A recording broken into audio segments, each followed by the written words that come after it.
क्या वाकई ट्रंप की आखिरी चेतावनी के सामने हमास झुक गया है या झुक जाएगा? इधर गजा में इजराइल की तबाही लगातार जारी है। 3 दिन में 3 आवासीय इमारतों पर हमला किया गया। आवासीय इमारतें। और ये कौन सी बात है कि अमेरिका जुबान चला रहा है और इजराइल मौत का तांडव कर रहा है। अपने ही घर में कैसे इजराइल घिरता जा रहा है, और इसके अलावा ट्रंप आखिर कितने युद्ध सुलटा चुके हैं, मतलब निपटा चुके हैं, कितने युद्ध विराम कर चुके हैं, इसका एक छोटा सा फैक्ट चेक भी करेंगे। इन्हीं सवालों के इर्द गिर्द ये पूरी चर्चा। नमस्कार, मैं ललित प्रजापति। ख्याली पुलाव पकाने के मामले में मुंगेरी लाल को अगर कोई टक्कर दे पा रहा है तो यकीनन डोनाल्ड ट्रंप। युद्ध रुकवाने की उनकी लत इस हद तक जा चुकी है कि हमास को उन्होंने अंतिम चेतावनी दे दी है। वैसे तो चुटकियों में रूस और यूक्रेन की जंग रुकवाने के दावे से लेकर हमास को धमकी तक ट्रंप के अनेक अवतारों, जी ये कमल हसन और गोविंदा से भी ज़्यादा है, तो जो उनके अनेक अवतार हैं उनके दर्शन आपने किए हैं, सुना है, पता नहीं वो कौन सा अवतार कब धारण कर लें। चलिए पहले खबर जान लीजिए। अमेरिकी राष्ट्रपति डोनाल्ड ट्रंप ने हमास को अंतिम चेतावनी जारी करते हुए कहा कि इस फिलिस्तीनी उग्रवादी समूह को गजा में बंधकों को रिहा करने के समझौते को किसी भी सूरत में स्वीकार करना होगा।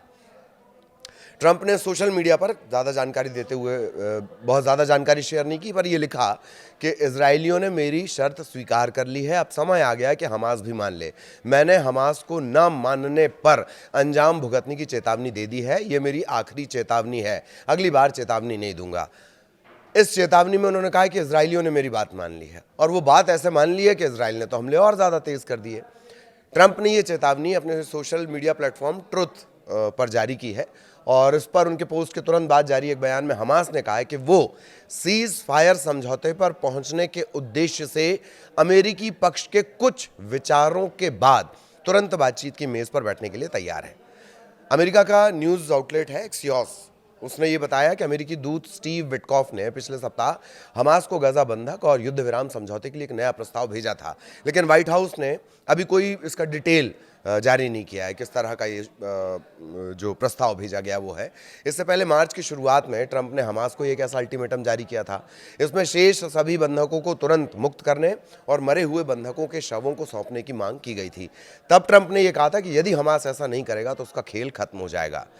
इजराइल के कैंपेन ग्रुप और बंधकों और लापता परिवारों का जो एक फोरम है जो लगातार प्रोटेस्ट करता है, the hostages and missing families forum, उन्होंने अमेरिकी राष्ट्रपति की इस नई कोशिश को सच्ची सफलता बताते हुए स्वागत भी किया है।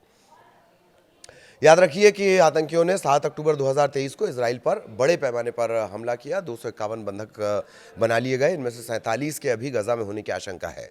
इजरायली सेना का कहना है कि इनमें से 25 लोग मारे गए हैं। इजराइल उनके शवों की वापसी की मांग कर रहा है। इधर ट्रंप दावा कर रहे हैं कि इजराइल ने उनकी बात मान ली। क्या ही माना जाए उसे भी जान लीजिए।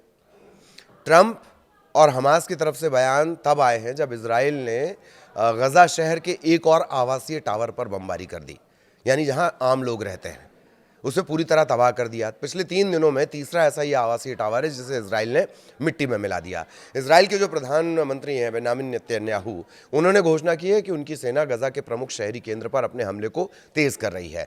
तीसरे टावर की तबाही जब हुई है तो उसके जो गवाह हैं उनका कहना है, वो न्यूज़ एजेंसीज को बता रहे हैं कि अल रोया टावर पर हमले से पहले ऐसा लगा कि मानो भूकंप आ गया हो।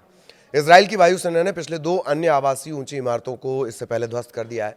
इसके बाद दावा इस बार भी उनका यही कहना है कि इन टावर्स को हमास को ट्रैक करने के लिए इनका इस्तेमाल किया जा रहा था।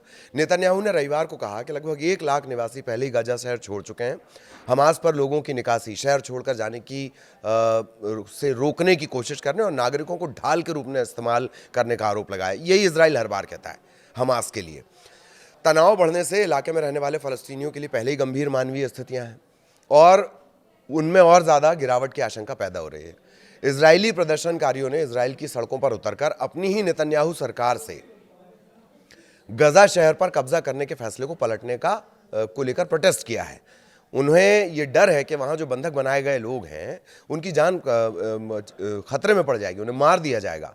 ऐसा भी नहीं है कि ये प्रदर्शन कभी मंद पड़े हों। नेतन्याहू के खिलाफ लगातार इजराइल के लोग प्रदर्शन कर रहे हैं उनकी नीतियों को लेकर। अब खबर का दूसरा पहलू, जिसमें खुद को डॉक्टर ऑफ युद्ध विराम बताने वाले महामना डोनाल्ड ट्रंप के दावों की पड़ताल करते हैं। कुछ दिनों पहले ट्रंप ने इंटरव्यू में दावा किया कि उन्होंने 6 या 7 युद्ध रुकवा दिए हैं, लेकिन जब इस दावे की पड़ताल हुई तो हकीकत उतनी साफ नहीं निकली जितना ट्रंप बता रहे हैं। ट्रंप का कहना है कि कई देशों के बीच लंबे समय से जो विवाद चले आ रहे हैं वो भी उन्होंने सुलझा दिए। व्हाइट हाउस भी उनके दावे का समर्थन करता है। इसमें Armenia, Azerbaijan, Congo, Rwanda, Bharat, Pakistan, Cambodia, Thailand, मिस्र, Ethiopia, Serbia, Kosovo, Israel, Iran, ऐसे संघर्षों का वो जिक्र कर रहे हैं। ट्रंप का दावा है कि उनकी कोशिशों से इन तनावों पर ब्रेक लगा, दुनिया को राहत मिली, लेकिन क्या वाकई हुआ? एक न्यूज़ एजेंसी की रिपोर्ट बताती है कि मामला इतना साधारण नहीं है। ऐसा नहीं है कि ये सब काम पंसारी की दुकान से दलिया खरीद कर लाने जैसा है। उदाहरण के लिए भारत पाकिस्तान को देख लीजिए। कश्मीर और सीमा विवाद पर तनाव बरकरार है। ट्रंप ने मध्यस्थता की बात कही, लेकिन भारत ने साफ कर दिया कि हम किसी तीसरे पक्ष को इसमें अलाउ ही नहीं करेंगे। युद्ध खत्म करने का क्या होता है इसमें? आर्मेनिया, अजरबैजान के नारगोनो काराबाख, ये जो एक विवाद है, इसमें ट्रंप ने शुरुआती समझौता कराया, लेकिन विशेषज्ञों का कहना है कि स्थायी हल नहीं है, ये एक इनिशिएटिव हो सकता है। कांगो रवांडा के तनाव पर कुछ बातचीत हुई, लेकिन संघर्ष की जड़ें इतनी गहरी हैं कि खत्म कर इसको कहना कि खत्म हो गया, ये नहीं हो सकता। इथियोपिया के बीच कोई युद्ध था नहीं है, इनके बीच जो जल संसाधन और डैम परियोजना, इसको लेकर एक विवाद चल रहा है। सर्बिया, कोसोवो, सर्बिया और कोसोवो, इसका मामला भी बरकरार है। कुछ बातचीत हुई है, लेकिन ज़मीन पर कोई बड़ा बदलाव नहीं दिखा। जानकर एक सवाल और भी उठाते हैं कि कंबोडिया थाईलैंड सीमा विवाद कम हुआ है, इसे भी युद्ध खत्म कहना सही नहीं है। अच्छा, एक बात और भी है कि जो ट्रंप युद्ध बता रहे हैं वो युद्ध है ही नहीं, वो पुराने तनाव, राजनीतिक मतभेद हैं, मध्यस्थता हुई है, बातचीत शुरू हुई है, लेकिन ये खत्म करना, दरअसल ट्रंप छोटे छोटे कदमों को बढ़ा चढ़ाकर शांतिदूत बनने की छवि बना रहे हैं। और नोबेल पुरस्कार पाने की जो उनकी चाहत है अंदरूनी, वो कहीं ना कहीं है। उनका कहना है कि इतने बड़े पैमाने पर युद्ध खत्म करने वाले को ये पुरस्कार मिलना चाहिए। और विशेषज्ञ बताते हैं कि अधूरे समझौतों को इस तरह पेश करना पुरस्कार की साख को नुकसान पहुंचा सकता है। ट्रंप का दावा जितना बड़ा आकर्षक है, उतना ही जटिल और अस्पष्ट भी है। युद्ध खत्म करने जैसी उपलब्धि का दावा करना गलत है। अब ये भी जान लीजिए कि अब तक 4 अमेरिकी राष्ट्रपतियों को नोबेल शांति पुरस्कार मिला है। इसमें ओबामा हैं, रूजवेल्ट हैं, इन्हें भी विल्सन है, उन्हें भी नोबेल शांति मिला। जिमी कार्टर हैं, बराक ओबामा हैं, इन्हें शांति पुरस्कार। बस इसी लिस्ट में आने की तमन्ना है। अगर इतना ही ट्रंप को शौक है और वो हर चीज़ को युद्ध मानते हैं, तो वो मध्य प्रदेश के ग्वालियर चंबल अंचल को ट्राई कर सकते हैं। यहाँ वो जितने चाहे युद्ध रुकवाते रहें, बहुत उनका रिकॉर्ड भी ठीक हो जाएगा और वो नोबेल के सामने कुछ कह भी पाएंगे। आज बस इतना ही, फिर नए अपडेट के साथ आपसे मिलेंगे। नमस्कार।